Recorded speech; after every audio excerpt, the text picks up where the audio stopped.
जय श्रीमन्नारायण। आदरणीय सम्पूर्ण भक्तहरूमा श्री पुरुषोत्तम महिनाको पुरुषोत्तम मासको महात्म्यको चर्चा लिएर उपस्थित भएका छौँ। जय श्रीमन्नारायण। तीर्थम चक्रे नृपोनम यदजन यदसु स्वस्वरेदपादशौचम विद्वेष स्निग्धा स्वरूपम यैरचित परा श्रीयदर्थे यत्ना यन्नामामलग्नं श्रुतमथ कथितं यत्कृतो गोत्रधर्म कृष्णस्यैस्तन्नं चित्रं क्षितिहरभरणं कालचक्रायुधस्य श्रीयोगिराज रघुनाथ गुरोर्वशिष्यं श्रीमद्जनार्दन गुरोर्तमशीशरत्नं वेदान्तयोगमनिपुणं सुलभं सुशीलं श्रीदेवराज गुरुवर्यमहं प्रपद्ये। परम मंगलमय प्रातपर अखिलेश्वर अकारण करुणा वर्णालय भक्तवांछा कल्पतरु भगवान श्रीहरिको प्यारो महिना पुरुषोत्तम मासको चर्चा परिचर्चा हामीले भक्तहरूका माझमा गरिरहेका छौँ। हजुरहरूले अघिल्लो खण्डमा प्राविधिक कठिनाइको कारणले गर्दा श्री पुरुषोत्तम महिनाको चर्चा अन्तर्गत 22औं अध्यायको 30 श्लोकको चर्चा सुन्दै हुनुहुन्थ्यो। तीदेखि म हजुरहरूलाई यो कथा जहाँ मैले छोडेको थिएँ त्यहीदेखि सुरुवात गर्न चाहन्छु। श्री वाल्मीकि ऋषिले दृढधन्व नाम गरेका राजालाई सुनाउँदै हुनुहुन्छ। यस्तो प्रकारले तुलसीको दल यदि भगवानलाई अर्पण गरेर त्यो तुलसीको दल आफू स्वयंले सुँग्दछ भक्तले, अनि त्यो तुलसीको दल पान गर्दछ, खान्छ अथवा स्वीकार गर्दछ भने त वास्तवमा त्यसको पुण्यको वर्णन गरेर साध्य छैन भनेर यसरी यहाँ वर्णन गर्दै हुनुहुन्छ। अनि यसरी दुस्वप्नं चैवया दुष्कृतिम अवितिम तविचिन्तयेत्। कसैको दुस्वप्न छ भने त्यो दुस्वप्नको पनि नाश हुनेछ। पुरुषोत्तम भगवानको यदि सेवा गर्दछ, पूजा गर्दछ, पुरुषोत्तम भगवानको संकीर्तन गर्दछ भने दुस्वप्न पनि नाश हुन्छ र सारा दुःखहरू निवृत्ति भएर सुखलाई प्राप्त गर्दछ भनेर यसरी यहाँ वर्णन गर्नुहुन्छ। अनि अगाडि यो यसरी यो 22औं अध्यायको चर्चा हजुरले श्रवण गर्नुभएको छ। 23औं अध्यायमा गएर श्री वाल्मीकि ऋषिलाई श्री दृढधन्व नाम गरेका राजाले प्रश्न गर्दै हुनुहुन्छ र भन्दै हुनुहुन्छ, किम फलम दीपदानस्य मासे श्री पुरुषोत्तमे तन्मे वद मुनि श्रेष्ठ कृपया दीनवत्सलः। हे वाल्मीकि ऋषि, हे गुरुजी, हजुरलाई कोटि कोटि नमस्कार छ। किम फलम दीपदानस्य, दीपदान गर्ने महिमा पुरुषोत्तम मासमा दीपदानको महिमा के छ? पुरुषोत्तम महिनामा दीपदान कसरी गर्नुपर्दछ? हे दीनवत्सल, हे गुरुजी, यो सारा वृत्तान्त भन्नुहोस् भनेर सोध्नुभयो। अनि नारदजीले पनि यही कुरा सोध्नुभयो। अनि भगवान श्री नारायणले यसरी यहाँ वर्णन गर्दै हुनुहुन्छ र दीपदानको सम्बन्धमा वर्णन गर्दै भन्नुहुन्छ। यही सम्बन्धमा यही कथा फेरि अब नारायण भगवानले भन्दै हुनुहुन्छ।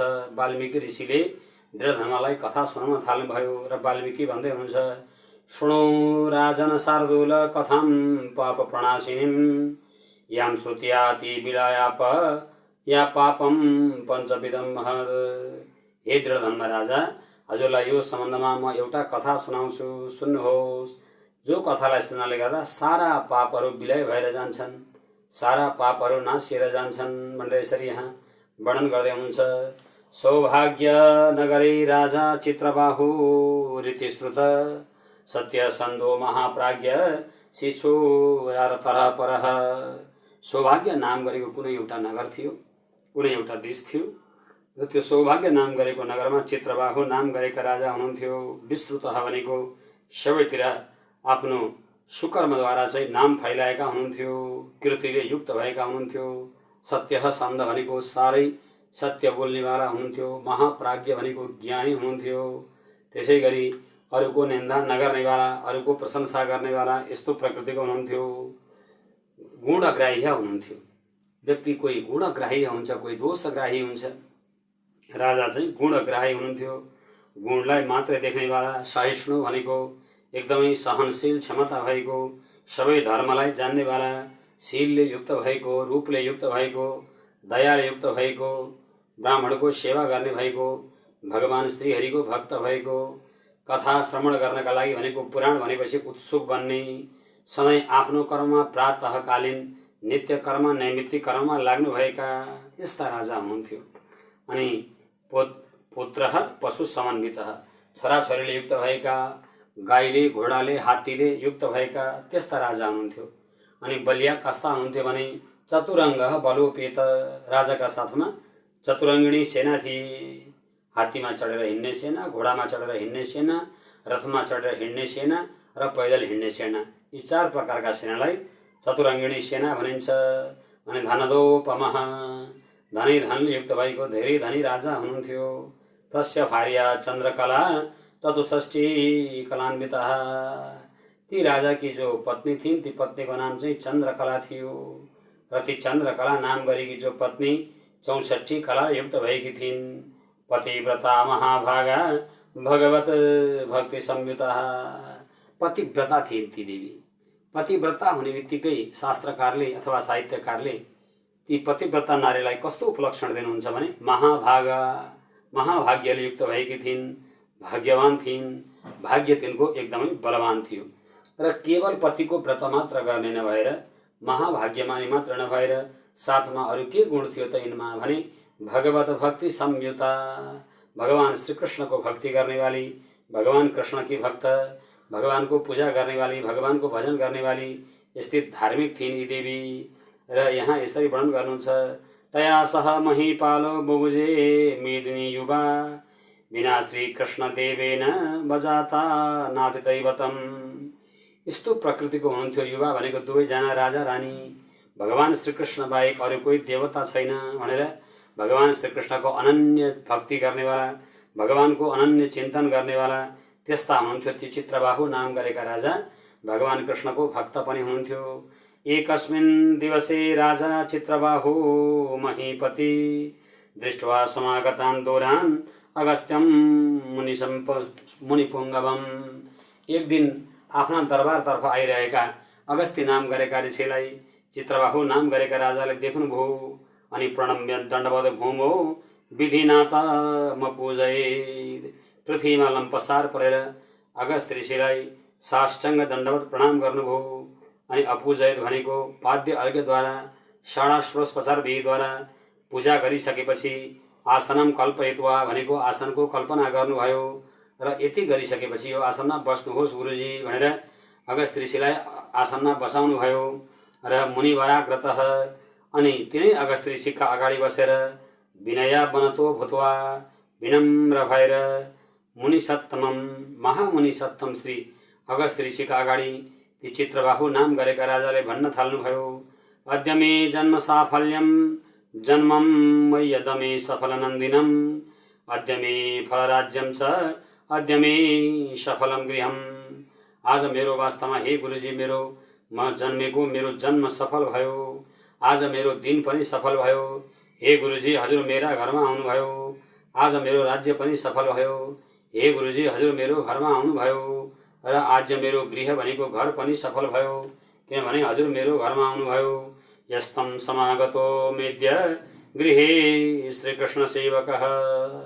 वास्तवमा हजुर जस्तो भगवानको भक्त वैष्णव भगवानको दासानुदास हे अगस्त्य ऋषि, हजुर जस्तो वैष्णव यदि कसैका घरमा आउँदछ भने वास्तवमा त्यसको घर तकि सारा राज्य नै देश नै पवित्र बन्दछ।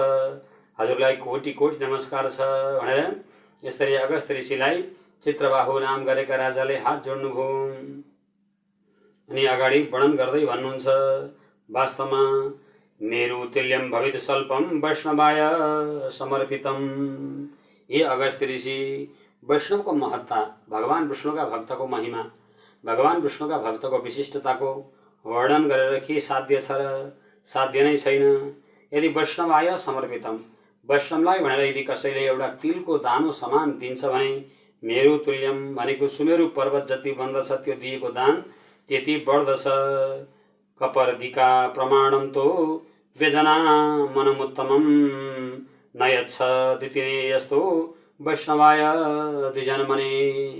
यो संसारमा श्रेष्ठ कुरा केही छ भने हे अगस्त्य ऋषि, वैष्णव भएर अनि त्यसमा पनि ब्राह्मण भएर यदि कोही व्यक्ति ब्राह्मण पनि भएर र वैष्णव पनि भएर जन्मिएको छ भने वास्तवमा त्यो भन्दा ठुलो कल्याणकारी अरू केही हुन सक्दैन। हे अगस्त्य ऋषि, वास्तवमा हजुर सन्त पनि हुनुहुन्छ, साधु पनि हुन्छ, साधवो साधुभूषणः। साधु भनेको एकदमै शान्त स्वभाव भएको हजुरको गहना नै सौम्य हो, सौम्यता हो, साधारणता हो। हजुरलाई कोटि कोटि नमस्कार छ भनेर चित्रबाहु नाम गरेका राजाले अगस्त्य ऋषिलाई हात जोड्नु हो। यति भनेर अगस्त्य ऋषिलाई साष्टाङ्ग दण्डवत प्रणाम गरेर यति अनुनय विनय गरिसकेपछि अनि अगस्त्य ऋषिले भन्न थाल्नुभयो, चित्रबाहु महाभागा धन्यस्तं साम्प्रतं नृप इमा धन्या प्रजा सर्वां स्वं रक्ष यशि वैष्णवः। हे चित्रबाहु, हे महाभाग, हे भाग्यमानी राजा, वास्तवमा हजुरको भाग्यको प्रशंसा गरेर साध्य छैन महाराज। हे नृप, हे महाराज, तपाईका इमा धन्य, तपाईका प्रजाहरू साह्रै नै धन्य छन्। बहुवचन भन्दै हुनुहुन्छ। इमा धन्य, यी तपाईका प्रजाहरू वास्तवमा साह्रै नै धन्य छन्। धन्य त छँदैछन् यी लोक, किनभने तपाईँ साक्षात् वैष्णव राजा हुनुहुन्छ। तर रक्षसी वैष्णव, वैष्णव तपाईँ चित्रबाहु नाम गरेका वैष्णवद्वारा राजाद्वारा रक्षित यी प्रजाहरू वास्तवमा कति धन्य छन्। यिनीहरूको भाग्यको चर्चा गरेर साध्य छैन महाराज भनेर यसरी यहाँ वर्णन गर्दै हुनुहुन्छ। अनि अगाडि वर्णन गर्दै भन्नुहुन्छ, के भन्नुहुन्छ भने तस्मिन्नात्रिष्टने वस्तव्यं यस्य राजन वैष्णव बरो वासो वने शून्यं न तो राष्ट्रिय वैष्णवः। यदि वैष्णवले रहित भएको समाज छ भने, भगवान विष्णुका भक्तले रहित भएको समाज छ भने, त्यो भगवान विष्णुका भक्तले रहित भएको समाजलाई के गर्नु त भन्दा त्यागिदिनु, त्यस्तो ठाउँमा गएर नबस्नु।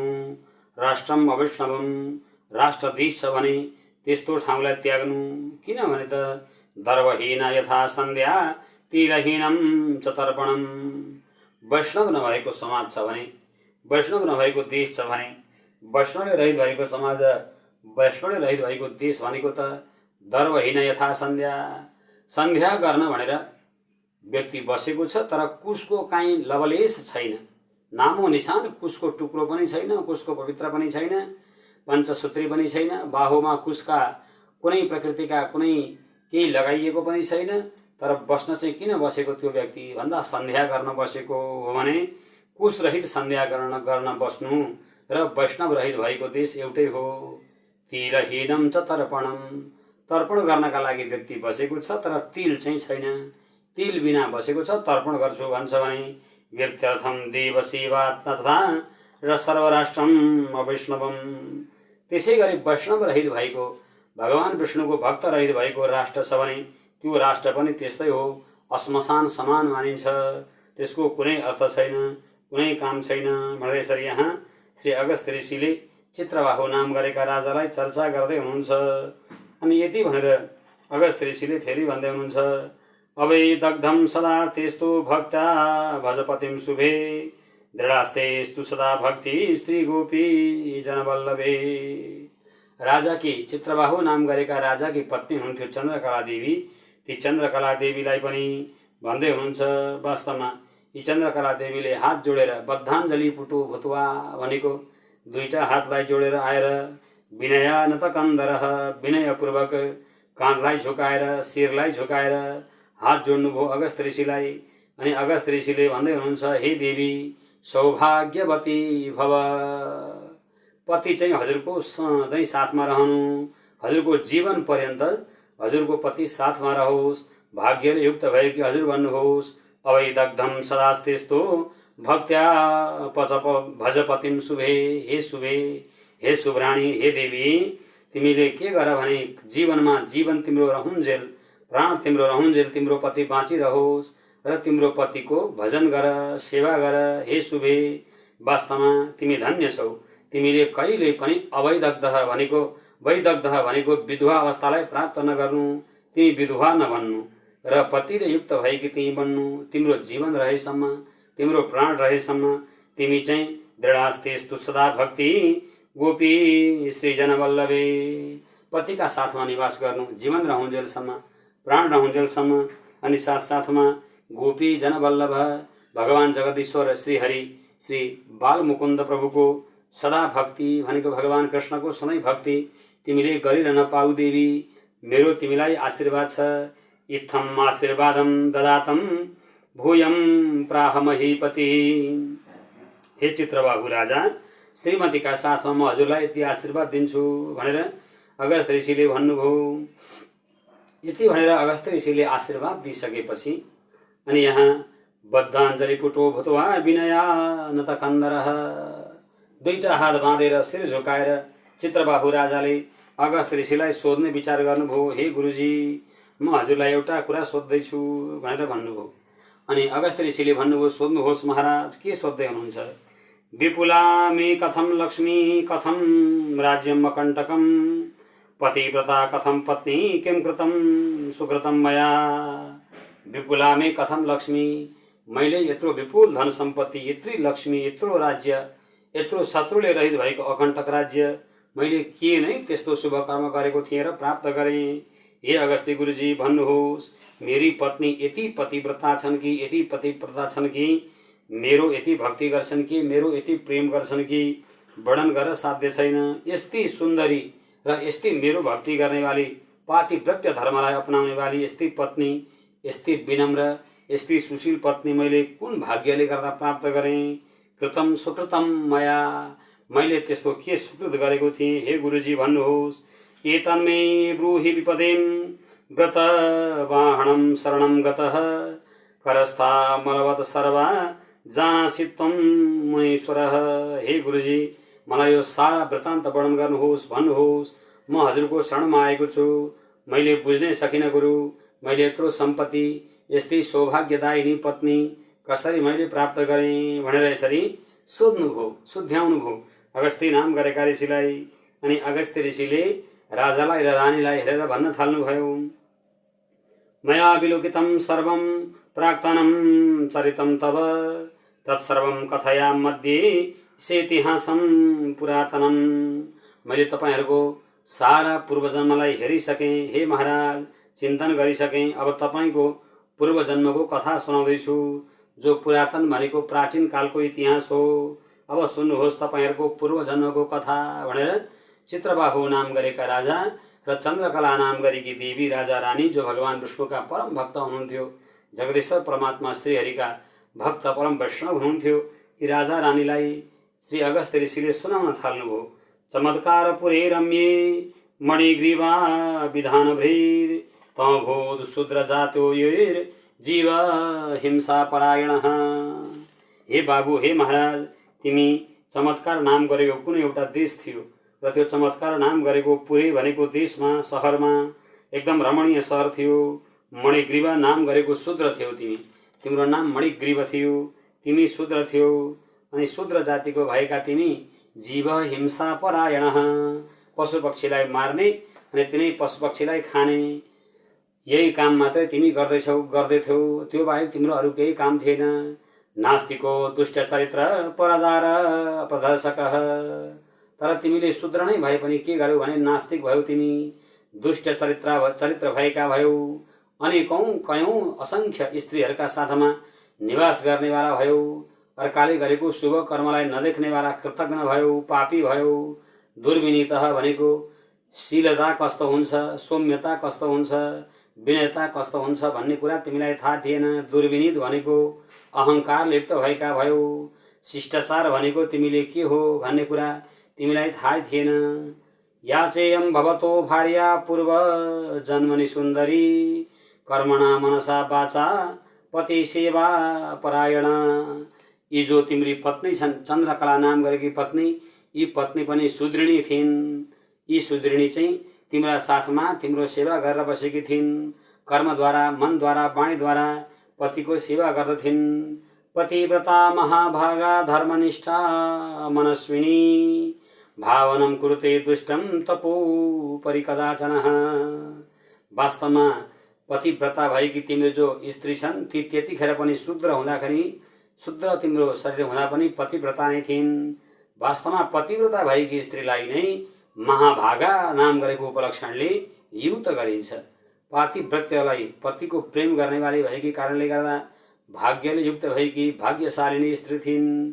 धर्मनिष्ठा, धर्मलाई, धर्ममा एकदमै आस्था राख्नेवाली, निष्ठा राख्नेवाली, मनस्विनी, बुद्धिले मनलाई चलाउनेवाली, भावनम कुरुते दुष्टम उपरै न कदाचन, भावले युक्त भएकी यस्तै प्रकारकी तिम्री पत्नी थिइन्।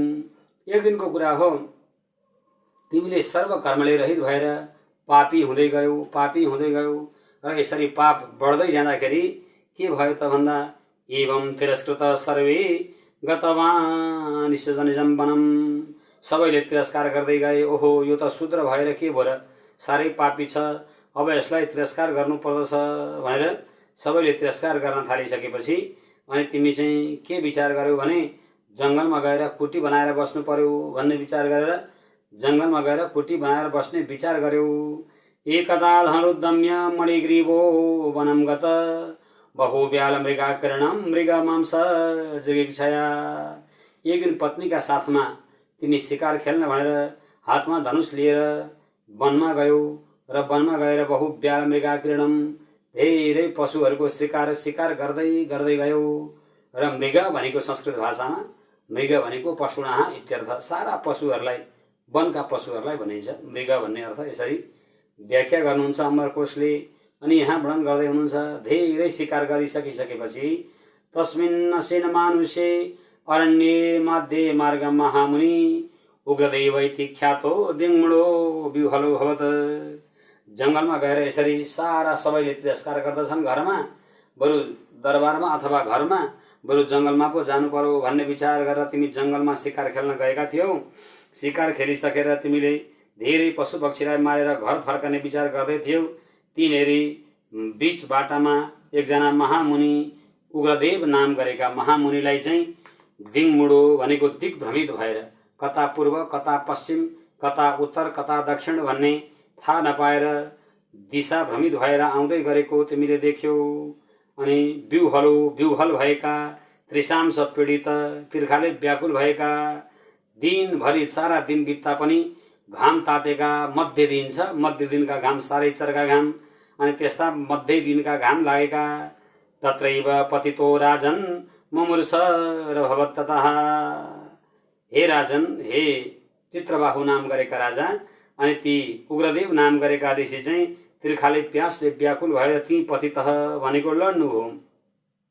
र यसरी ऋषिलाई लडेको देखिसकेपछि तम दृष्टा ती दया जाता दिग्भ्रमा दुखित द्विजम् उत्थाप्य द्विजन्मानं गृहीत्वा स्वाश्रमं गतः। ओहो, दिग्भ्रमित भएर तिर्खाले व्याकुल भएर प्यासले व्याकुल भएर खान नपाएर थरथर शरीर काम्दै मध्याह्नको घाममा बीच जङ्गलमा लडिरहेका ऋषिलाई देखेर यो शूद्रले, मणिग्रीव नाम गरेको शूद्रले के गरे त भनेदेखि चाहिँ ओहो, म यिनलाई लान्छु, अब आश्रममा लगाएर राख्छु र केही खान दिन्छु भन्ने विचार गरेर ती उग्रदेव नाम गरेका ब्राह्मणलाई आफ्नो काँधमा हालेर आश्रमं गतः, आफ्ना आश्रमतर्फ ती मणिग्रीव नाम गरेका शूद्र आए।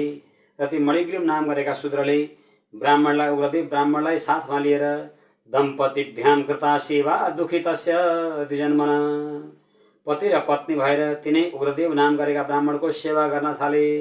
आफ्ना कुटीमा आफ्ना झुप्रामा ल्याएर राखे अनि सेवा गर्न थाले। उग्रदेवो महायोगी मुहूर्तान्तरं तदा अवाचेतना नास्तत्र विस्मयं सबजीगमत। महामुनि श्री उग्रदेव ऋषि जब ऋषि मणिग्रीवका आश्रममा आएर बस्नुभयो अनि केही मुहूर्तपछि उहाँको होस आयो। अनि जब होस आइसकेपछि यसो हेर्नुहुन्छ, कुनै शूद्रका घरमा आफूलाई देख्नुभयो। अब शूद्र हो कि को हो यो चिन्न त सक्नु भएन। विस्मयम समजीगमत, शङ्कै शङ्काले युक्त भएको भन्नुभयो। अनि शङ्कै शङ्काले युक्त भएको भएर यहाँ यसरी वर्णन गर्नुहुन्छ, तत्रस्थो हम कुतश्चात्र केनानीतो वनान्तरम। ओहो, बिच जङ्गलमा हिँड्दै थिएँ, अचानक बेहोस भए जस्तो मलाई लागेको थियो। त्यो बाहेक म केही पनि थाहा पाउँदिनँ, कसले मलाई यहाँ कसरी ल्याएछ भन्ने विचार गरेर यसरी उग्रदेव ऋषिले यताउता हेर्न थाल्नुभयो। मणिग्रीवो वदम वद्वी प्रणमं म्रियमसिन्दरः। अनि मणिग्रीव नाम गरेको शूद्रलाई ती नजिकै देख्नुभयो।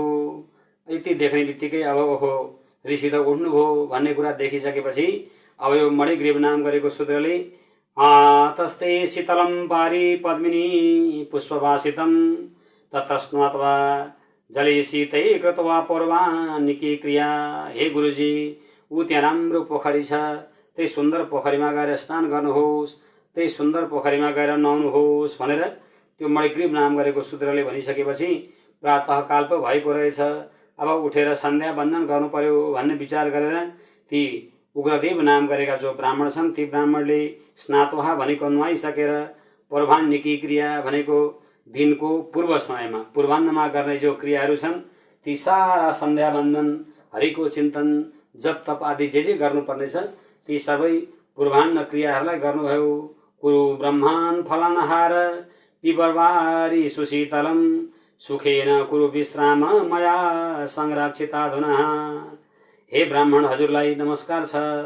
अब हजुरलाई मैले यहाँ फल ल्याएको छ, साह्रै मिठो शीतल पानी पनि ल्याएको छ, हजुरले चाहिँ यो खानुहोस् र आनन्दलाई ग्रहण गर्नुहोस् भनेर त्यही मणिग्रीव नाम गरेको शूद्रले ल्याएर फल ल्याएर पानी ल्याएर दिन ठिक्क परे ऋषिलाई।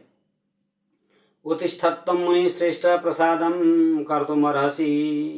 हे ऋषिश्वर, हे उग्रदेव ऋषि, हजुरलाई मैले फल ल्याएको छ, जल ल्याएको छ, यो खानुहोस् र म जस्तो पापीको, म जस्तो शूद्रको पनि कल्याण गर्नुहोस्, मेरो पनि कल्याण गर्नुहोस् भनेर यसरी त्यसले भन्न थाल्यो। यति देखिसकिसकेपछि अनि उग्रदेव नाम गरेका ऋषि छक्क पर्नुभयो।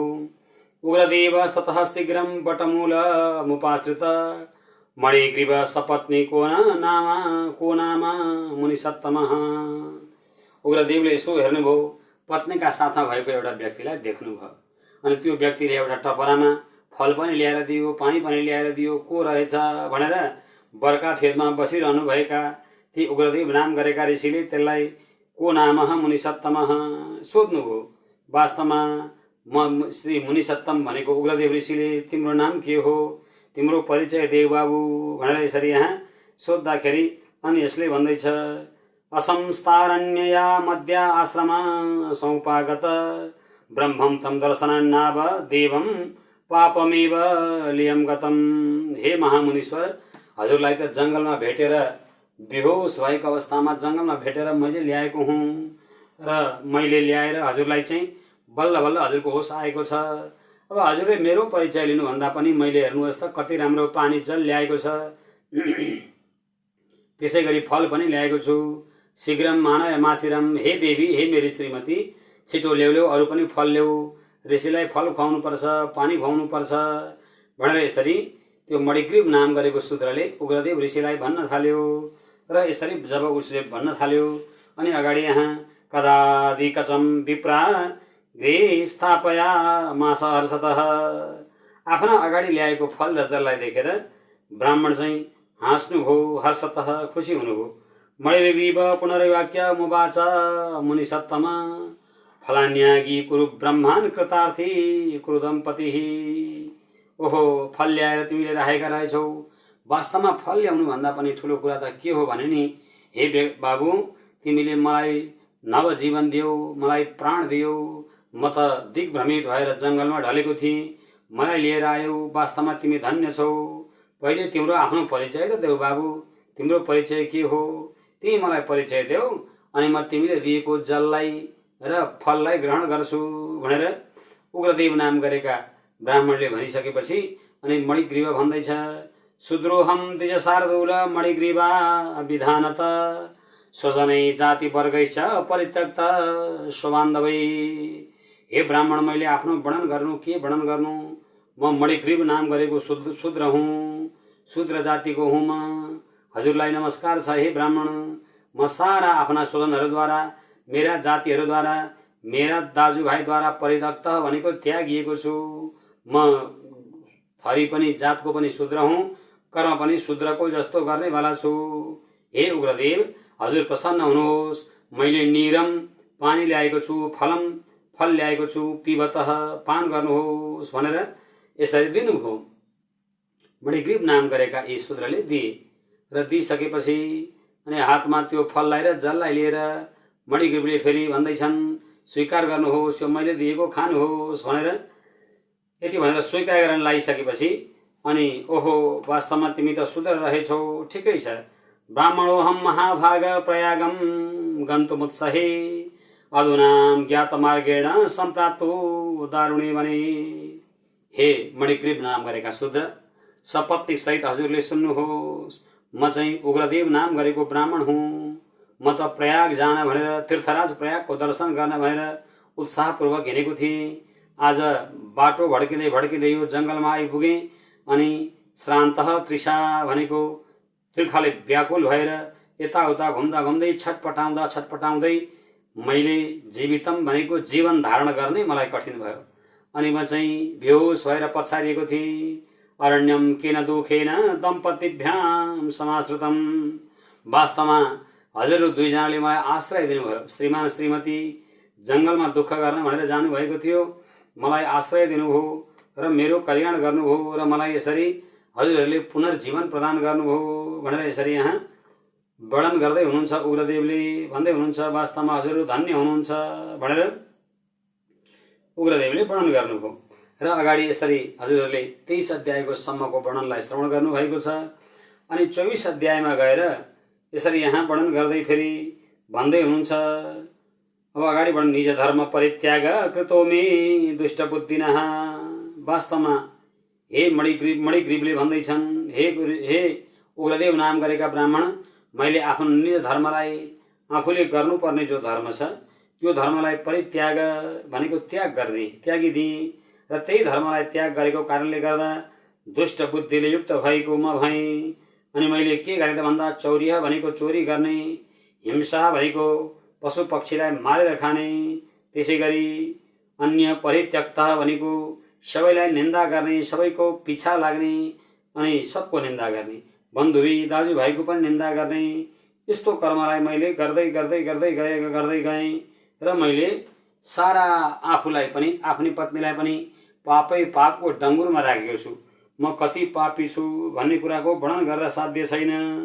म त यति पापी छु कि वास्तवमा मेरो पापको वर्णन गरेर साध्य छैन भनेर यसरी यहाँ यो मणिग्रीवले भन्दैछ। अनि अगाडि भन्दैछ वास्तवमा अब जतिसुकै म पापी भए पनि आज त के भयो त भन्दाखेरि कृतार्थोऽसि महाभाग आतिथ्यम यकृतं मम अतस्ते भावी कल्याणम सपत्नी कस्य साम्प्रतम। हे महाभाग, हे उग्रधन्वा, हे ब्राह्मण, हे उग्रदेव, हे ब्राह्मण, वास्तवमा म भाग्यमानी रहेछु। म किन भाग्यमानी रहेछु भने यहाँ यसरी वर्णन गर्दै हुनुहुन्छ, म कृतार्थ रहेछु। मैले त आज हजुरको आतिथ्यलाई स्वीकार गर्न पाएँ। हजुरले चाहिँ अतिथि भएर मेरा कुटीमा आउनुभयो अनि म अब वास्तवमा म त कल्याणलाई प्राप्त गर्छु। सपत्नीका भनेको पत्नीका साथमा मेरो कल्याण हुन्छ भनेर तिनले भन्न थाले। मणिग्रीवले हात जोडे उग्रदेवलाई अनि उग्रदेव ब्राह्मणले भन्नुभयो चिन्ता गर्नै पर्दैन हे शूद्र, तिमीले चिन्ता गर्नै पर्दैन, चिन्ता नगर, तिमी चिन्तालाई त्याग। अब हेर, बिना व्रतै बिना तीर्थै बिना दानै न यत्नत दारिद्र्यम ते ललयाम नीता तथा निर्धारितम मया। न कुनै व्रत गर्नुपर्दछ हजुरहरूले, न कुनै तीर्थ गर्नुपर्दछ हजुरहरूले, न कुनै दान गर्नुपर्दछ हजुरहरूले, न कुनै प्रयत्न गर्नुपर्छ हजुरहरूले। हजुरहरूको जो दारिद्र्य छ त्यो दारिद्र्य ध्वंसिनी भगवती श्रीदेवीलाई लक्ष्मीलाई प्रसन्न गर्ने मसँग एउटा उपाय छ, मैले निर्धारण गरेको छु, मसँग उपाय छ भन्नुभयो उग्रदेव ब्राह्मणले। अनि उग्रदेव ब्राह्मणले ती भनिसकेपछि अब ती शूद्रले र शूद्रिणीले सोध्न थाले। मणिग्रीव र मणिग्रीवकी पत्नीले सोधे के हो त यो उपाय भन्दा अतः परम तृतीयोस्ति मास श्री पुरुषोत्तमे भवद्भ्याम तत्र विधिना दम्पतिभ्याम प्रयत्नतः। अब जो आउँदै गरेको महिना छ 3 महिनापछि पुरुषोत्तम महिना आउँदै हुनुहुन्छ। पुरुषोत्तम भगवानको मास, पुरुषोत्तम मास र पुरुषोत्तम भगवानको व्रत 3 महिनापछि आउँदै हुनुहुन्छ। भवद्भ्याम भनेको हजुर दुवैजनाले, दम्पतिभ्याम भनेको पति पत्नी मिलेर दुवैजना पति पत्नी एकै ठाउँमा भएर प्रयत्नतः भनेको युक्तिपूर्वक के गर्नु त भन्दा कर्तव्यम दीपदानम च पुरुषोत्तमतुष्टै। तपाईहरू शूद्र भएको, तपाईहरूको भक्ष्य पदार्थहरूको पनि शुद्धि नभएको, अन्नको पनि शुद्धि नभएको, गृहको पनि शुद्धि नभएको, शरीरको पनि शुद्धि नभएको, जातिको पनि शुद्धि नभएको, भोजनको पनि शुद्धि नभएको कारणले गर्दा हजुरहरूले व्रत लिनुपर्छ भनेर म भन्दिनँ। हजुरहरूले के गर्नुहोस् त भन्दा दीपदानम पुरुषोत्तमतुष्टै, पुरुषोत्तम भगवानको तुष्टिका लागि हजुरहरूले दीपदान गरिदिनुहोस्। पुरुषोत्तम महिनामा दियो बालिदिनुहोस्। तेन तेति व्रतादारी दारिद्र्यं समूलना समिष्यति तिलेन कर्तव्य सर्पिसा वैभवी सतिः।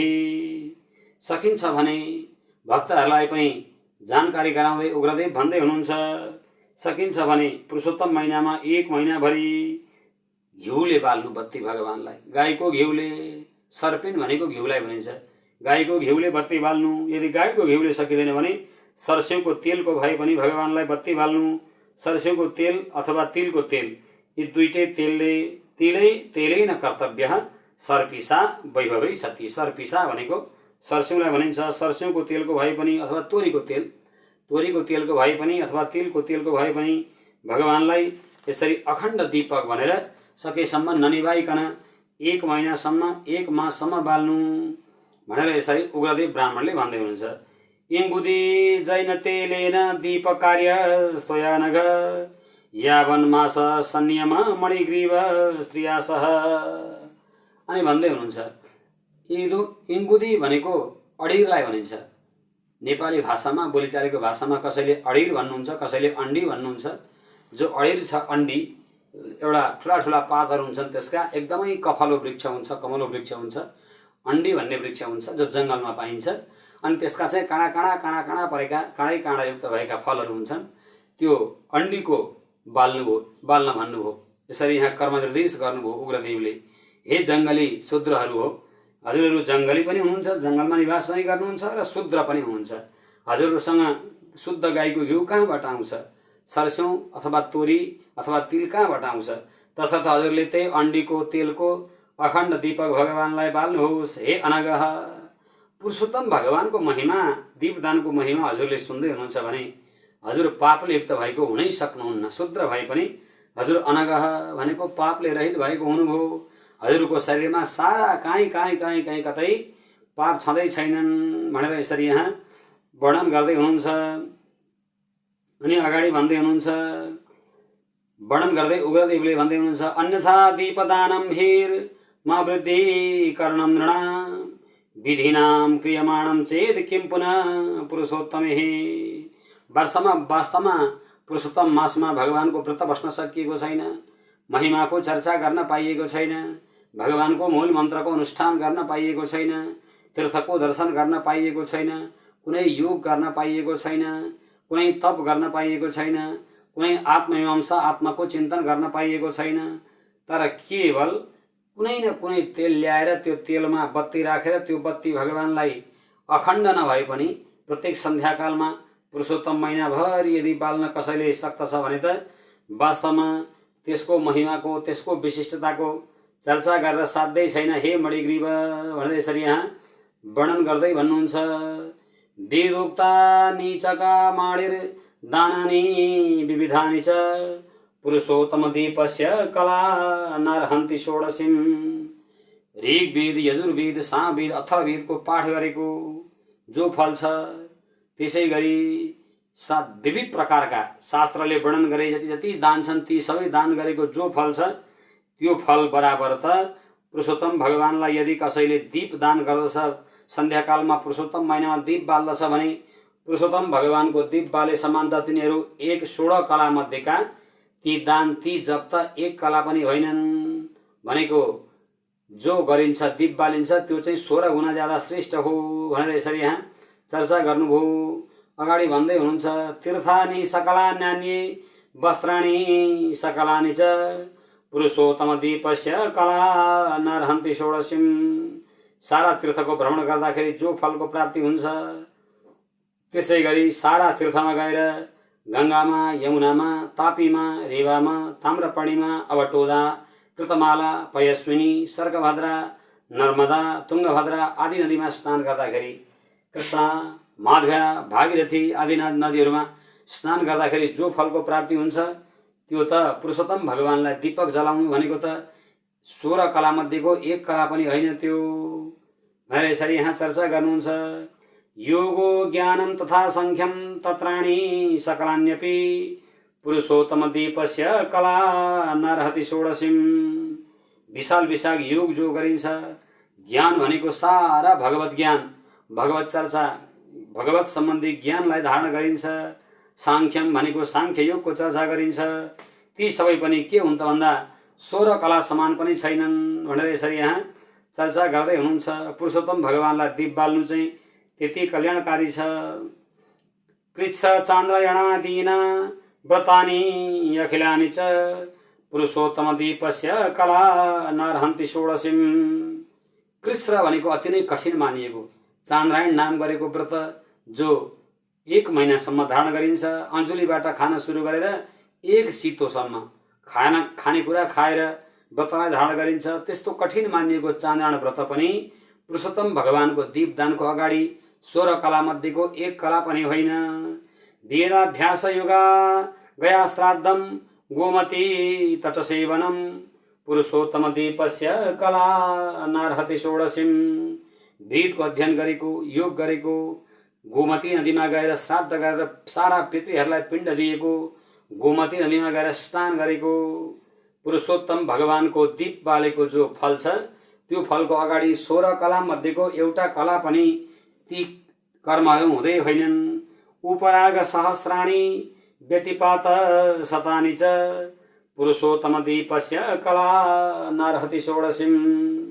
ओहो, हजारौं पल्ट हजारौं शास्त्रको पारायण गरेको अनि व्यतिपात योगमा गएर भगवान श्रीहरिलाई 1008 श्वेत पुष्प चढाएको, सेतो कमलको फूल चढाएको अथवा 1008 भगवानका नामले व्यतिपात योगमा गएर भगवान श्रीहरिको संस्मरण गरेको अथवा शङ्कर भगवानलाई 1008 बेलपत्र चढाएको जो फल छ त्यो फल त पुरुषोत्तम भगवानलाई जो दीप बालिन्छ सन्ध्याकालमा पुरुषोत्तम महिनामा 16 कला मध्येको एउटा कला त्यो पनि हुनै सक्दैन।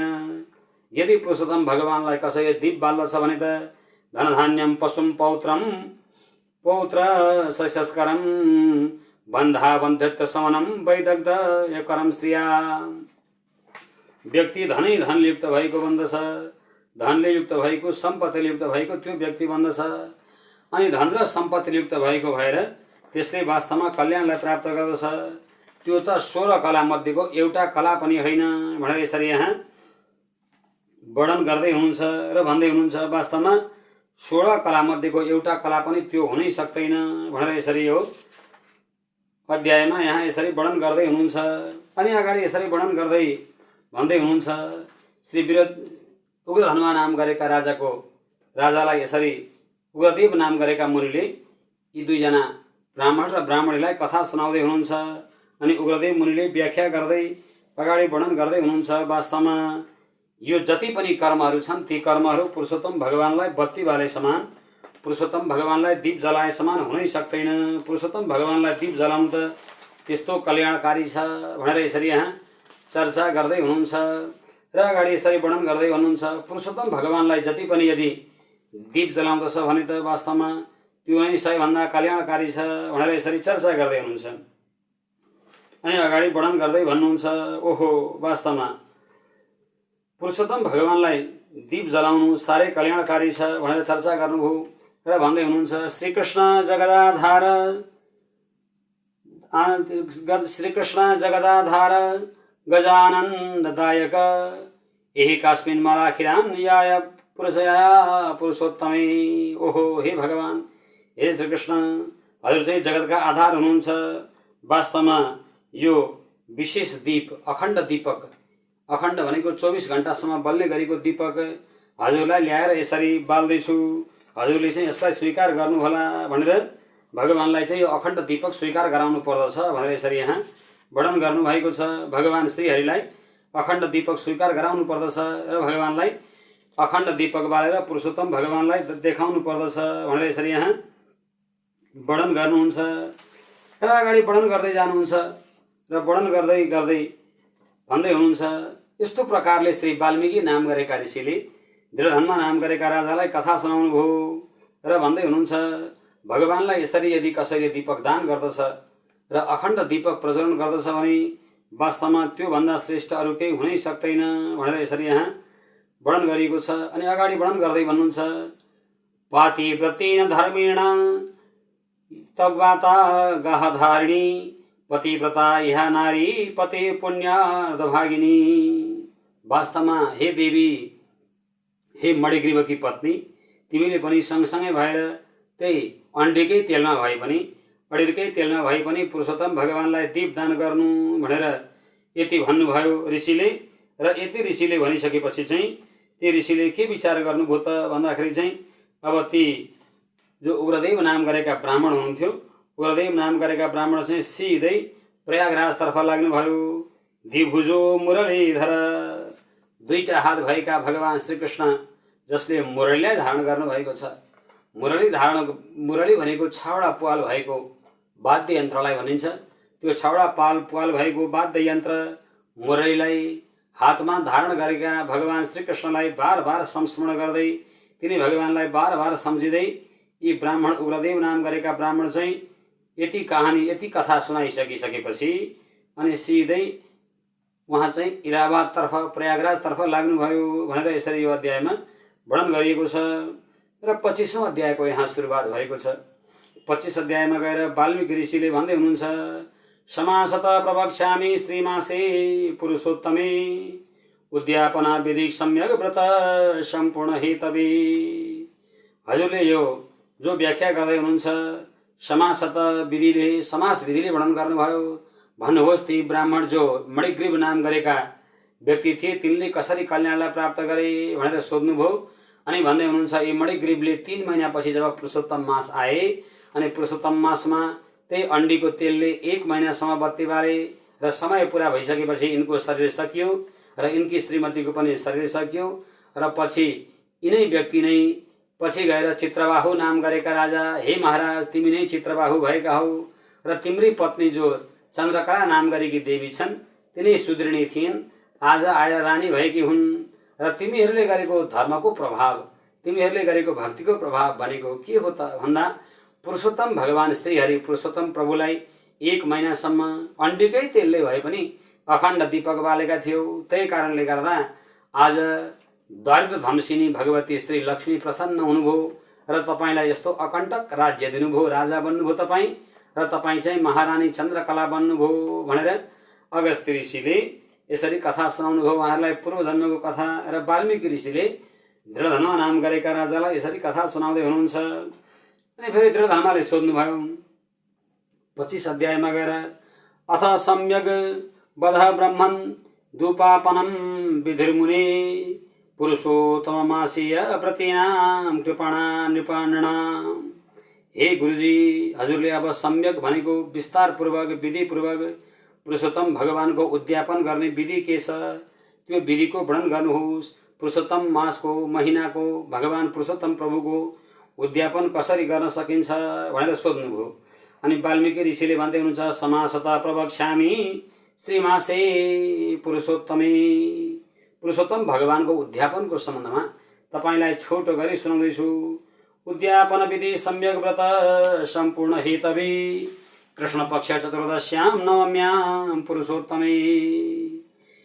पुरुषोत्तम महिनामा सुरुमा शुक्ल पक्ष र पछि कृष्ण पक्ष आउने भएको कारणले गर्दा कृष्ण पक्षमा यो उद्यापन गर्नुपर्दछ।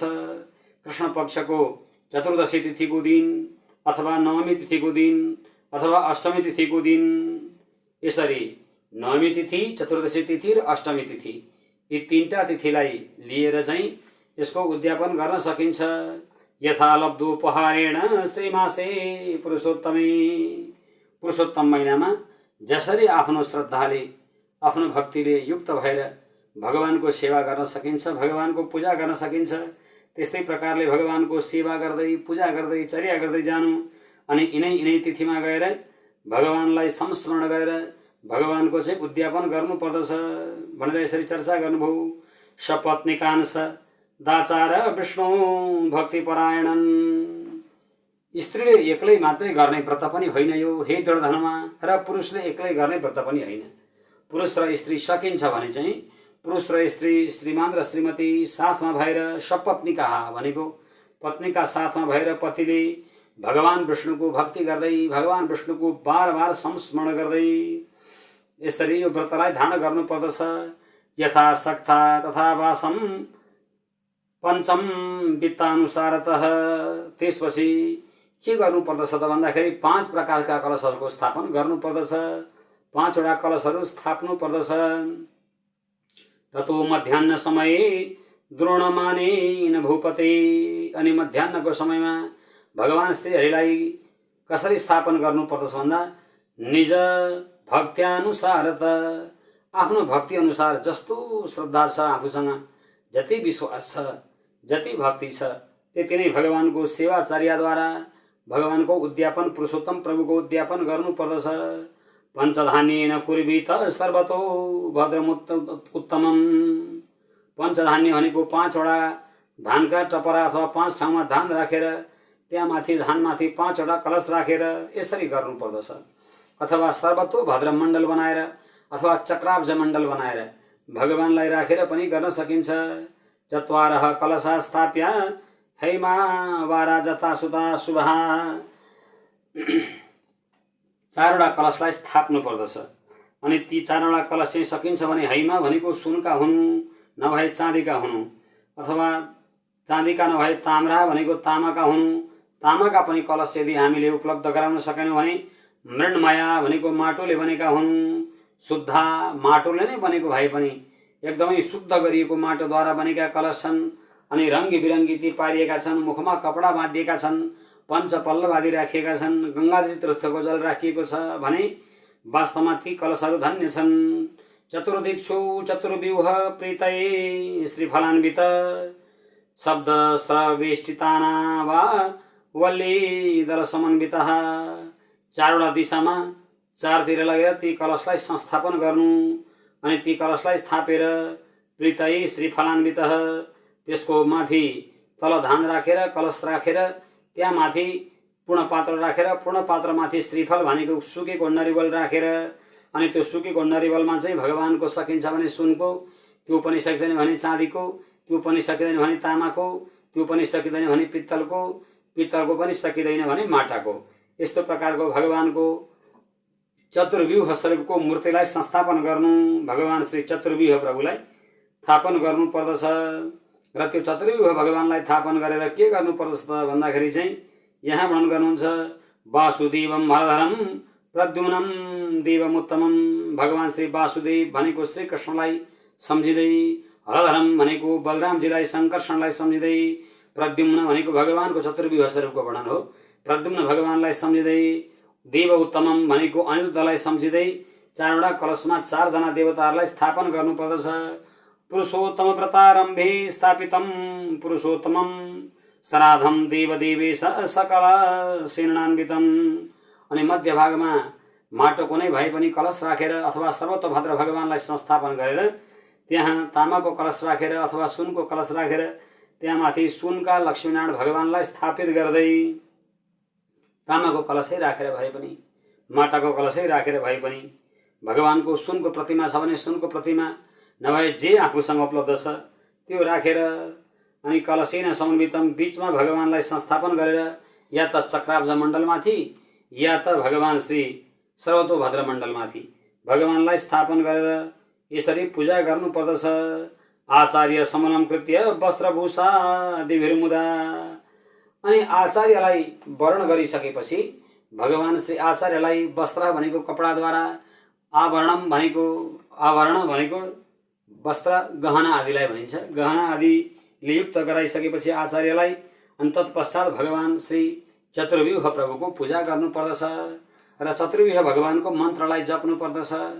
नमो भगवते तस्मै वासुदेवाय धीमहि प्रद्युम्नाय निरुद्धाय नमः शङ्कर्षणाय च। हे भगवान वासुदेव, हजुरको ध्यान गर्दछु प्रभु। हजुर प्रद्युम्न स्वरूप पनि हुनुहुन्छ, हजुर शङ्कर्षण स्वरूप पनि हुनुहुन्छ, हजुर अनिरुद्ध स्वरूप पनि हुनुहुन्छ। हे चतुर्व्यूह प्रभु, हजुरलाई कोटि कोटि नमस्कार छ भनेर 4 वटा कलशमा भगवान श्री चतुर्व्यूहको संस्थापन गरेर 4 दिशामा पूजा गर्नुपर्दछ। अनि तत्पश्चात चतुर्व्यूह जप कार्यो वृते विप्रै प्रसुस्तृतै। जो यज्ञमा वर्ण हुन आउनुभएका ब्राह्मण छन् ती ब्राह्मणलाई यही मन्त्र दिनुपर्दछ। ओम नमो भगवते तस्मै वासुदेवाय धीमहि प्रद्युम्नाय निरुद्धाय नमः शङ्कर्षणाय च। यही मन्त्र जप्नु गुरुजीहरूले भनेर ब्राह्मणहरूलाई यही मन्त्र जप्न लगाउनु पर्दछ। अनि हामीले गरेको पूजामा यदि कुनै त्रुटि भयो भने पनि भगवानले त्यो त्रुटिलाई पुरा गर्नुहुन्छ। श्रीमद् भागवत महापुराणमा बलि महाराजले यज्ञ गर्दै गर्दा भगवान वामन प्रकट भएपछि र भगवान वामनले त्रिपाद विभूति विराट स्वरूप भएर बलि महाराजलाई बाँधिसकेपछि फेरि ब्रह्मा आदि रुद्र आदि देवता आएर भगवान नारायण प्रभुलाई अनुनय विनय गरिसकेपछि भगवानले शुक्राचार्यलाई भन्नुभयो, हे शुक्राचार्य, हजुर यज्ञका आचार्य हुनुहुन्थ्यो, अब यज्ञ बिचमा गएर रोकिएको छ, कहाँ त्रुटि भयो कहाँ गल्ती भयो हामी केही जान्दैनौँ, हजुरले यज्ञ सक्नुपर्छ भनेर भगवानले शुक्राचार्यलाई भन्नुभयो।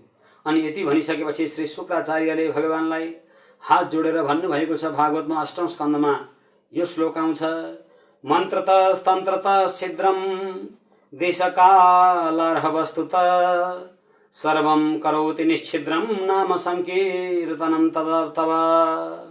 मन्त्रतः भनेको मन्त्रद्वारा, छिद्र भनेको छेद भएको, मन्त्रद्वारा अशुद्धि भएको, तन्त्रद्वारा भनेको विधिद्वारा अशुद्धि भएको, विधि गर्दा गर्दै विधिद्वारा भएको अशुद्धि, देशकाल र वस्तुतः, देश अनुसार भनेको ठाउँ अनुसार, काल भनेको समय अनुसार, वस्तुतः भनेको परिस्थिति अनुसार जुन जुन त्रुटिहरू गल्तीहरू हुन्छन्, हे भगवान ती सबै त्रुटिको गल्तीको सारा पूर्ण गर्ने काम कसले गर्दछ भन्दा नाम संकीर्तनम तब, हजुरको नाम संकीर्तनले गर्दछ भनेर हरे राम राम राम हरे हरे, हरे कृष्ण कृष्ण कृष्ण हरे हरे भनेर चारैवटा कलशमा बीचमा भगवान पुरुषोत्तमलाई स्थापन गरेर बार बार भगवानलाई अर्घ प्रदान गर्नु र अर्घ प्रदान गरेर श्री हरिम स्मरण, हरे राम राम राम हरे हरे भन्दै भगवानका यी 16 मन्त्रले भगवानलाई बार बार संस्मरण गर्नु, भगवानलाई बार बार सम्झिनु, हे भगवान हजुरलाई कोटि कोटि नमस्कार छ भनेर भगवानलाई बार बार यसरी संस्मरण गर्नु। देव देव नमस्तुभ्यं पुराण पुरुषोत्तम गृहाणार्घं मया दत्त राधाया सहितो हरे, हे देवाय देव, हे भगवान, हे कृष्ण, हे पुराण पुरुषोत्तम प्रभु, हजुरलाई म यसरी अर्घ चढाउँदैछु अनि यो अर्घमा 8 प्रकारका तत्त्वहरू सँगसँगै श्रीफल पनि राखेको छु, राधा सहित हजुर श्री हरि पुरुषोत्तम प्रभु हजुर यसलाई स्वीकार गर्नुहोस्, हजुरलाई कोटि कोटि नमस्कार छ भनेर पुरुषोत्तम भगवानलाई यसरी अर्घ प्रदान गर्नु पर्दछ। वन्दे नभ घनश्यामं द्विभुजं मुरलीधरं पीताम्बरधरं देवं शराधं पुरुषोत्तमं। नभ भनेको एकदम सधैँ, नित्यम नवम नवम सधैँ नित्य नित्य, प्रतिक्षण प्रतिपल नयाँ नयाँ स्वरूपलाई, नव नव स्वरूपलाई धारण गर्नेवाला हे नव घनश्याम, हे घनश्याम प्रभु। द्विभुजम हजुर दुईटा हातलाई धारण गर्नेवाला, मुरलीधरम 6वटा प्वाल भएको, 6वटा छिद्र भएको एउटा वाद्य यन्त्र मुरली नाम गरेको यन्त्रलाई धारण गर्नेवाला हुनुहुन्छ। बाँसुरी भगवानले जब किशोर अवस्थामा बजाउनु भयो, श्री गर्गाचार्य महामुनि गर्गाचार्यले आफ्नो शास्त्र श्री गर्ग संहितामा उच्चारण गरेर भन्नुहुन्छ, 7वटा छेद भएको बाँसुरी केवल ओठ राखेर बजाउनु पर्ने, 7वटा प्वाल भएको र त्यो 7वटा प्वालमा सङ्गीतका सबै सूत्रहरू षडज, रेवत, गान्धर्व, धावत, पञ्चम, मध्यम, निषाद, सारे गामा पाधानी आदि सूत्रहरू भगवान किशोर श्रीहरिले वृन्दावन बिहारी भएर बटका फेदमा बसेर अथवा कदम्बका हाँगामा बसेर भगवानले मुरली बजाउँदाखेरि प्रकट गर्नुभएको थियो, बाँसुरी बजाउँदा प्रकट गर्नुभएको थियो।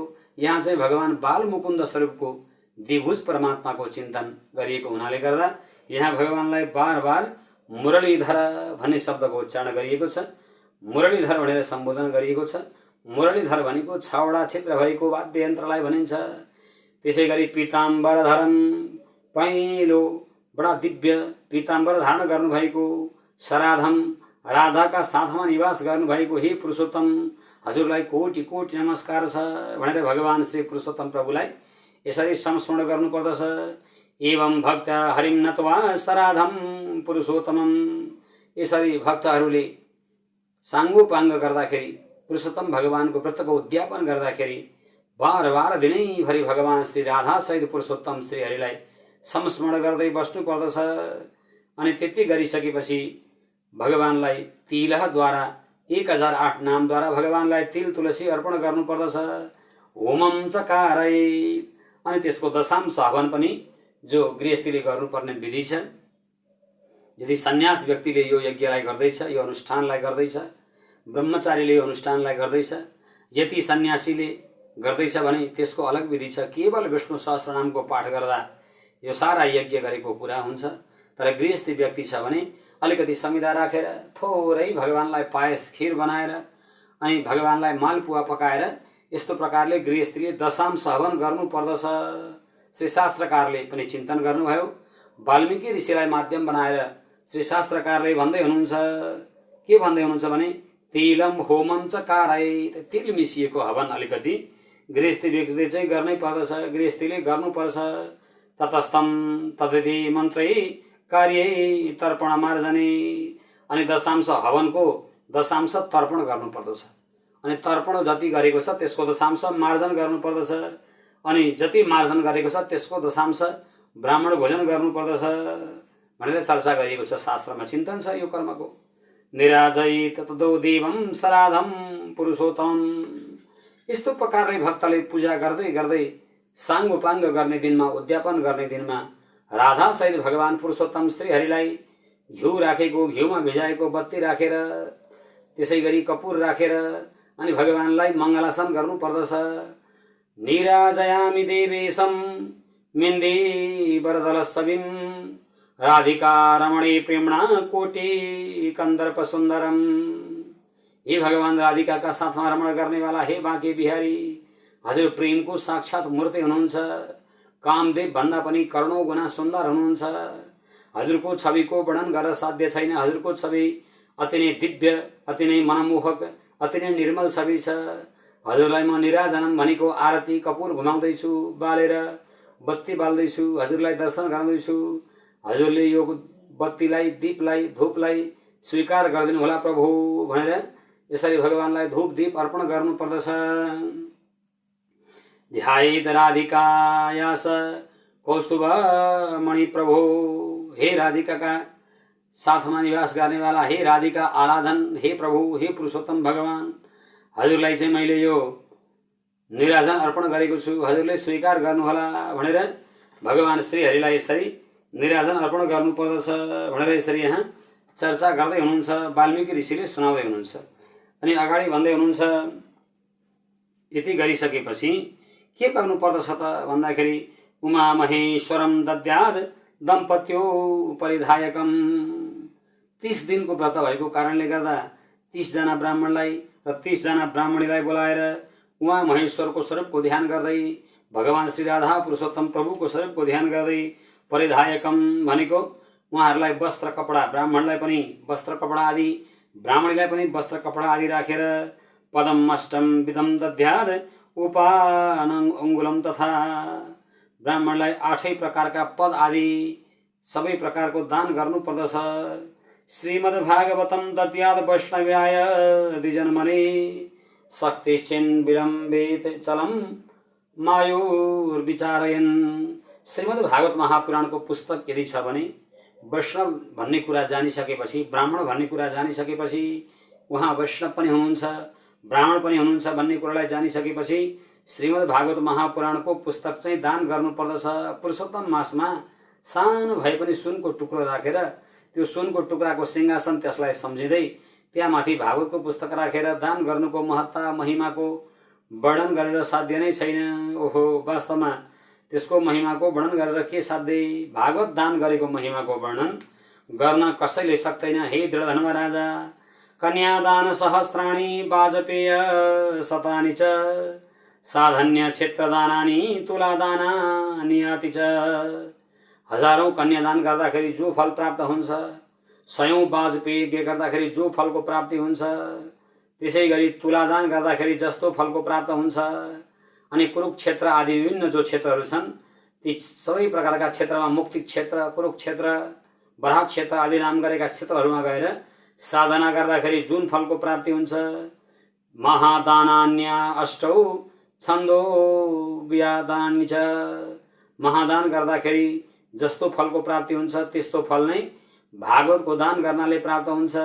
कन्यादान गर्दा, वाजपेय यज्ञ गर्दा जो फलको प्राप्ति हुन्छ, क्षेत्र क्षेत्रमा गएर साधना गर्दा तुलादान गर्दा जो फलको प्राप्ति हुन्छ त्यो फलको प्राप्ति पुरुषोत्तम महिनामा भागवतको पुस्तक दान गर्नाले गर्दा हुन्छ। वास्तवमा भागवतको पुस्तक जो दान गरिन्छ त्यो भागवतको पुस्तक दानको महिमा अति नै श्रेष्ठ छ, अति नै ठुलो छ भनेर श्री शास्त्रकारले यसरी वर्णन गर्दै सुनाउनु भयो। श्री वाल्मीकि ऋषिलाई माध्यम बनाएर श्री शास्त्रकारले चर्चा गर्दै हुनुहुन्छ अनि अगाडि वर्णन गर्दै भन्नुहुन्छ, निर्धनेन यथाशक्ता कार्याणि व्रतपूर्तये अथवा पुपसामग्री प्रकाश सफलाम पराम। निर्धनेन भनेको धन सम्पत्ति रहित भएको अथवा मन चाहिँ भएको, भगवानसँग प्रेम पनि भएको, भक्ति पनि भएको, तर कर्म सबै गर्न नसक्नेवाला यदि व्यक्ति छ भने यो वास्तवमा यो कथालाई उसले सुन्दछ भने उसले सारा व्रतको पूर्णता गर्दछ, उसले अरू धेरै कर्म गर्नै पर्दैन। अनि अथवा एउटा काँस्य पात्र, काँसको थाल ल्याएर भगवान पुरुषोत्तम प्रभु प्रसन्न हुनुहोस् भनेर त्यहाँ गुप्त दान राखेर कसैले पनि नदेखिकन बाहिरबाट कपडाले रुमालले बाँधेर भित्र मालपुवा नै मालपुवा राखेर धेरै मालपुवा त्यो काँसको थालमा राखेर गुप्त दान, दक्षिणा भए पनि सुनको टुक्रा भए पनि जे भए पनि यस्तो प्रकारले भगवानलाई चाहिँ गुप्त दान राख्नु पर्दछ, गुप्त दान चढाउनु पर्दछ। त्यो गुप्त दान चाहिँ के हुन्छ त भन्दाखेरि चाहिँ साह्रै नै कल्याणकारी हुन्छ भनेर यसरी यहाँ वर्णन गर्नु हो शास्त्रकारले। अनि यसरी भगवानलाई पूजा गर्नुपर्दछ र प्रार्थना गर्दै भगवान श्री सर्वतोभद्र मण्डलको उपरि व्यवस्थित हुनुभएका, उपरि स्थित हुनुभएका जगदीश्वर परमात्मा भगवान श्री पुरुषोत्तम प्रभु र आराधनीय शक्ति भगवती श्री राधिका देवी, भगवान रमाशक्ति श्री लक्ष्मीनारायण प्रभुलाई संस्मरण गर्दै फूल लिएर हात जोड्नु पर्दछ, तुलसी पत्र लिएर। श्रीकृष्ण जगदाधार जगद आनन्ददायक एहिका मुस्मिकान कामन अखिलाम परया शुभे। हे श्रीकृष्ण प्रभु, हजुर जगतका आधार हुनुहुन्छ, जगतलाई आनन्द दिनेवाला हुनुहुन्छ। हे भगवान, मैले जानेर अथवा नजानेर, आफ्नो बुद्धिले भ्याएर अथवा नभ्याएर मैले पुरुषोत्तम भगवानको पुरुषोत्तम मासमा यो सारा व्रतलाई जसरी ससरी सकी नसकी गरेँ। अनि अखण्ड दीपकलाई बाल्न सकेँ भने हजुरलाई बालेँ भनेर संस्मरण गर्नु, बाल्न सकिएन भने हे भगवान सन्ध्याकालमा दीपक त मैले बालेको छु भनेर भगवानलाई सम्झिएर त्यो दीपक त मैले बालेँ। हे भगवान, म हजुरको शरणमा आएको छु प्रभु। सपत्निका सदाचारन संस्मरम पुरुषोत्तमम। मेरी श्रीमतीका साथमा म पनि हजुरका शरणमा आएको छु। हे प्रभु, हे शरणागत वत्सल, हे प्रभु, हे पुरुषोत्तम भगवान, मलाई शरणमा आइनुहोस् भनेर यसरी पुरुषोत्तम भगवानलाई पत्नीका सहित भएर साष्टाङ्ग दण्डवत प्रणाम गर्नुपर्दछ। सम्पूजयेद विधिरा भक्त्या भोजयेद घृतपायसै।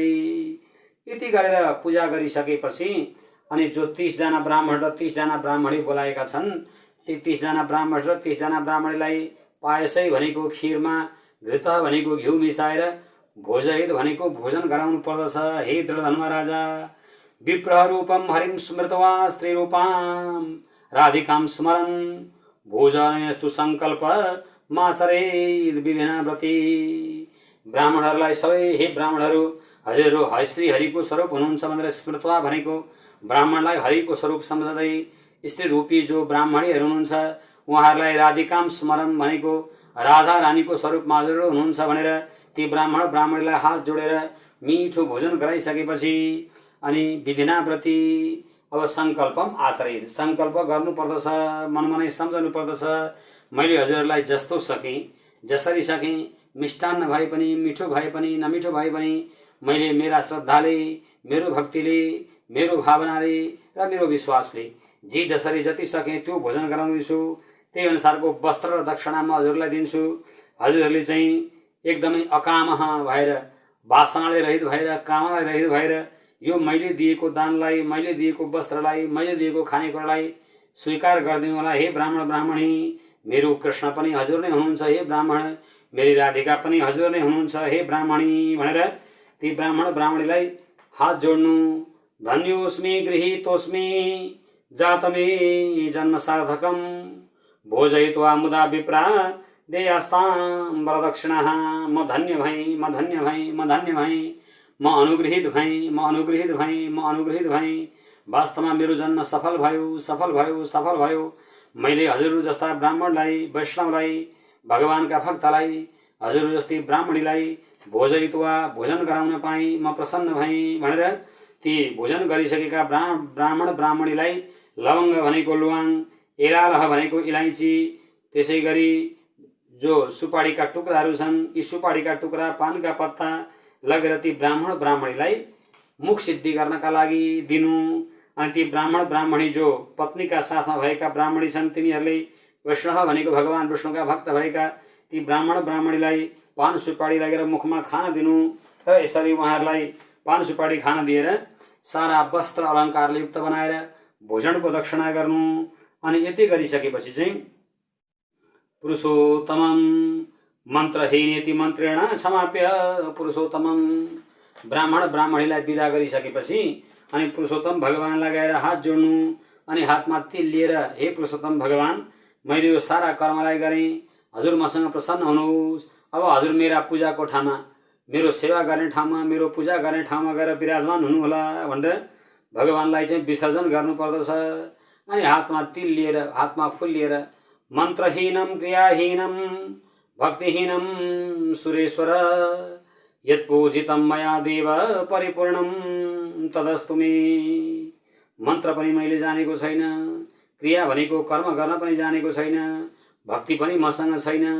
तर यति हुँदाहुँदै पनि हे भगवान, मलाई म सानो बालकले जसरी आफ्ना छोराछोरीले आफ्ना मातापितालाई काखैमा बसेर मल त्याग्दिँदा, काखैमा बसेर मूत्र त्याग्दिँदाखेरि पनि आमाले कति पनि रिस गर्नुहुन्न, कति पनि रिसाउनुहुन्न, त्यसै गरी यो सानो बालकले यस्तै गरिहाल्यो भनेर मैले कुनै गल्ती गरेको छु भने पनि, त्रुटि गरेको छु भने पनि हजुरले सानो बालक सम्झेर मलाई माफ गरिदिनु होला प्रभु भनेर यसरी भगवानलाई चाहिँ मन्त्रहीन, मन्त्रले रहित भएको, भक्तिले रहित भएको, कर्मले रहित भएको, बुद्धिले रहित भएको म हजुरलाई जे जाने त्यही गरेँ, हे भगवान मलाई माफ गर्नुहोला भनेर भगवानलाई यसरी सम्झनु पर्दछ। र यति गरिसकेपछि स्यादिवसदभित प्राप्ते कुर्याद जागरण गरणम निशिः। रात्रिकालमा चाहिँ दिउँसो सकिएपछि, रात्रि भइसकेपछि चाहिँ रात्रिकालमा चाहिँ निशी जागरणम कुर्याद, रात्रिकालमा चाहिँ जागरण गर्नुपर्दछ। राधिका सहितम हेमम पूजय पुरुषोत्तमम। अनि रात्रिकालमा पनि हेम सिंह समयुतम, सुनको सिंहासनमा बस्नुभएका भगवान श्री कृष्ण जगदीश्वर परमात्मा श्रीमन नारायण र भगवती श्री राधिका देवीलाई पुरुषोत्तम भगवानको संस्मरण गर्दै सम्झिँदै पत्नीका साथमा दिनैभरि प्रसन्न भएर, रात्रिकालमा पनि प्रसन्न भएर राधा सहित पुरुषोत्तम भगवानलाई सम्झेर रात बिताउनु। सकिन्छ भने आचार्य सहित जति ब्राह्मण छन् ती ब्राह्मणलाई धेरै अन्नको दान गर्नु भनेर चर्चा गर्नुभयो। त्यसै गरी अन्नदानम यथा योग दत्ता दीक्षानुसारत, आफ्नो इच्छाले भ्याएसम्म, आफ्नो योग्यताले भएसम्म, आफ्नो क्षमताले भएसम्म विभिन्न प्रकारले यसरी दान आदि गर्नु। र यस्तो प्रकारले गरिसकेपछि अनि अन्तमा आफ्ना पत्नीका साथमा भएर ब्राह्मणलाई गोप्य दान गरिसकेपछि, गुप्त दान गरिसकेपछि भगवानलाई विसर्जन गरेर भगवान श्री शालिग्राम प्रभुको स्थानमा, शालिग्राम प्रभुको कोठामा अथवा आफ्नो पूजा कोठामा लगेर भगवानलाई संस्थापन गरिसकेपछि विसर्जन गरेर हवन गरेको तिलकलाई स्वीकार गर्नु, हवन गरेको प्रसादलाई, टीकालाई स्वीकार गर्नु। अनि भगवानलाई चढाएको जो डोरो छ त्यो डोरोलाई हातमा अथवा घाँटीमा बाँध्नु। यस्तो प्रकारले भगवानको पूजा गर्नु, सेवा गर्नु र भगवानलाई ल्याएर आफ्नो पूजा कोठा संस्थापन गरिसकेपछि रात्रिकालमा जागरण गरिसकेपछि र भोलिपल्ट प्रातःकालमा नजिकै नदीमा लगेर आफूले पूजा गरेको पुरुषोत्तम मासको जो फूल छ त्यो फूल आदिलाई, फूलपातीलाई विसर्जन गरिसकेपछि चाहिँ त्यो व्रत पुरा भएको मानिन्छ। हे दृढधर्म राजा भनेर वाल्मीकि ऋषि श्री महेश्वर महर्षि वाल्मीकिले दृढधर्म नाम गरेका राजालाई यो कथा सुनाउनुभयो। अनि यहाँ भन्दै हुनुहुन्छ, येन केन उपायेन व्रतमेतद् समात्रे कुर्या च परया भक्ता दानं वित्तानुसारतः। येन केन प्रकारेण, जसरी नै भए पनि यदि कोही गृहस्थी व्यक्तिले आफ्ना पत्नीका साथमा भएर हे दृढधर्म महाराज पुरुषोत्तम भगवानको महिमालाई स्वीकार गर्दछ, पुरुषोत्तम भगवानको व्रतलाई लिन्छ, व्रतलाई धारण गर्दछ भने त वास्तवमा त्यसको महिमाको वर्णन गरेर के साध्य छ र? त्यो पुरुषोत्तम भगवानको व्रत धारण गर्ने भक्तको महिमाको वर्णन गरेर साध्य नै छैन। वास्तवमा पत्नीका साथमा भएर त यो व्रतलाई धारण गर्नु साह्रै कल्याणकारी छ। दुःख दारिद्र दुर्भाग्य नानुप्या जन्म जन्मनी ए कुर्वती जना लोके नाना पूर्ण मनोरथ। सारा त्यसका जन्म जन्मान्तरका पापहरू छन् भने ती पाप ध्वस्त भएर जान्छन्। पाप ध्वस्त हुने बित्तिकै दुःखको निवृत्ति हुन्छ, पुण्य बढ्ने बित्तिकै सुख प्राप्ति हुन्छ र पाप ध्वस्त हुने बित्तिकै दुःखको निवृत्ति हुन्छ। हामीले धेरै पाप गरेको छ भने गरेको पाप अनुसार अहिले यो जन्ममा यो शरीरमा दुःखलाई प्राप्त गर्दछौँ। अनि त्यो दुःख पनि पखालिएर जान्छ, दारिद्र्य पनि पखालिएर जान्छ, दुर्भाग्य पनि पखालिएर जान्छ। अनि जन्म जन्मान्तरमा हामी फेरि यदि कुनै कारणवश फेरि शरीरलाई स्वीकार गर्नु पर्यो, फेरि जन्म लिनु पर्यो भने पनि हाम्रो दुर्भाग्य पखालिएको कारणले गर्दा, सौभाग्यको वृद्धि भएको कारणले गर्दा कहिल्यै कुनै जन्ममा पनि दुःख प्राप्त गर्नु पर्दैन, दुःख हुँदैन, दुःख हुनै सक्दैन। र यदि त्यस्तो प्रकारले सुखलाई प्राप्त गर्दछ अनि अन्ततगतवा शरीर यदि केही गरी छुट्यो भने त्यो शरीर छुटिसकेपछि पनि के हुन्छ त भन्दाखेरि चाहिँ गोलोकम व्रजति। शरीर छुटिसकेपछि भगवान श्री परमात्मा जगदीश्वर श्रीहरिको कैवल्य पदलाई, मोक्ष पदलाई र भागवती गतिलाई त्यो जीवले प्राप्त गर्दछ। हे दृढधर्म नाम गरेका राजा भनेर वाल्मीकि ऋषिले श्री दृढधर्म नाम गरेका राजालाई बृहत नारदीय पुराणमा सुनाएको यो दिव्य चरित्र 25 अध्यायसम्मको कथा। अपित्थ वनमा भगवान श्री कलकल कल्लोलिनी दक्षिण प्रवाहिणी भगवती श्री अलकनन्दाका तटमा भगवान श्री बद्री विशाल प्रभुका काखमा नारदजी महाराजलाई नारायण ऋषि भगवान श्री नारायणले सुनाएको यो दिव्य चरित्र। त्यसै गरी नैमिषारण्य नाम गरेको पावन तीर्थमा भगवान श्री व्यासका दिव्य शिष्य श्री सुतजी महाराजद्वारा जो यज्ञकुण्ड समुद्भूत हुनुहुन्थ्यो, तिनै सुतजी महाराजद्वारा सौनकादि 88,000 ऋषिहरूलाई सुनाइएको यो पावन चरित्र। त्यसै गरी जगदीश्वर परमात्मा भगवान श्री द्वारिकानाथ प्रभुले फाल्गुन सहित सारा पञ्चपाण्डव द्रौपदीका कृष्णका साथमा भगवानले पाण्डवहरूलाई सुनाउनु भएको यो दिव्य चरित्र मैले आफ्नो बुद्धिले भ्याएसम्म यथाधीतम यथामति 25 अध्यायसम्मको व्याख्या गरेर हजुरहरूलाई श्रवण गराएको छु। र अब हजुरहरूले अर्को खण्डमा अन्तिम खण्ड 26 अध्यायदेखि लिएर 31 अध्यायसम्मको व्याख्या श्रवण गर्नुहुनेछ। अहिलेको लागि मेरा यी वाणीहरूलाई मेरा आदरणीय गुरुजी श्री राधा ब्रजेशरण देवाचार्यजी महाराज र श्री देवराचार्यजी स्वामीजी महाराजका चरणमा अर्पण गर्दै मेरो यो 25 अध्यायसम्मको सारा कथालाई अहिले यहाँ विश्राम गर्दछु।